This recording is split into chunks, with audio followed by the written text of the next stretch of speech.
Hello guys, this is Coach Mary.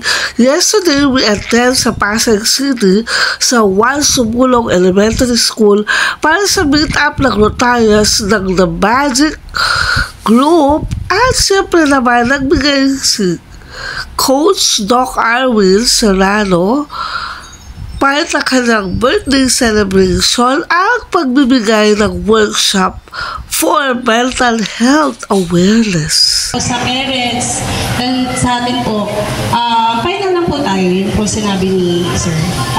Take a leave, tapos and pray.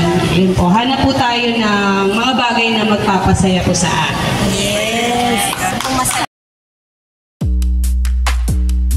John Schools Division of Pasay City, Juan Sumulong Elementary School, award the certificate of recognition to Arwin A. Serrano and grateful recognition of her meritorious role as resource speaker during the seminar on mental health awareness. So given this 15th day of January 2025 at Juan Sumulong Elementary School, signed by our school principal for Mr. Reynaldo L. Yaqui.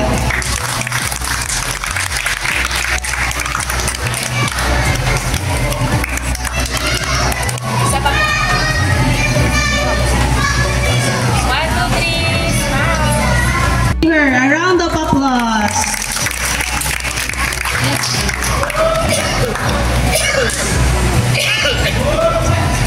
Magandang hapon po sa inyong lahat. Medyo nagugutom na ata kayo. Magandang hapon. Okay, sa pagtatapos po ng ating seminar tungkol sa pangkaisipan kalusugan. Tama ba? Kalusugan pangkaisipan. Okay. Naginarap dito sa Juan Sumulong Elementary School. Nais po namin ipaabot ang aming pasasalamat sa lahat po ng naririto ngayon.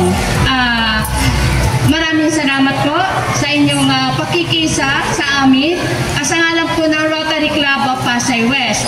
Nagpapasalamat din po ako sa Juan Sumulong Elementary School teachers and their principals. Hindi ko na po isa-isahin.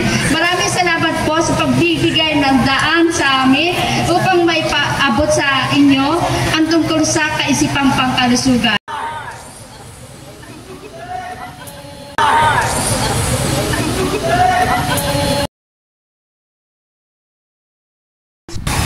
As a certified life coach, siyempre naman importante na magbigay tayo ng tulong at siyempre magbigay tayo ng participation para sa mental health awareness. Dahil sa celebration ng ating birthday celebrant na si Doc Arwin Serrano, umaten ang mga parents at mga teachers sa Juan Sumulong Elementary School para sa awareness kung paano gamutin, i-treat o i-handle ang stress. At siyempre, ganun din ang pang-araw-araw na struggle ng mga guro at mga estudyante. Pero don't you know that stress is a part of life? Na yung stress na ito, this will help me, this motivates me and strives more. Meron kang pangarap eh. So pag may gusto ka, pwede mong tanggapin yun because you want, hindi lang naman dahil gusto mo sigurong ma-promote, pero that is also your passion. You believe that that is your passion. That's one thing. Yung mahirap, sa feeling ng iba,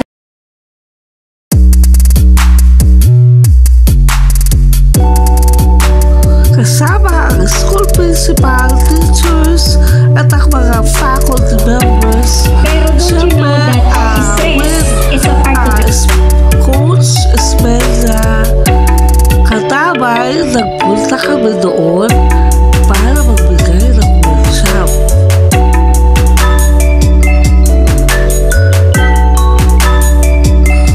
See you again, co-Rotarians, The Magic Group, Juan Sumulong Elementary School teachers and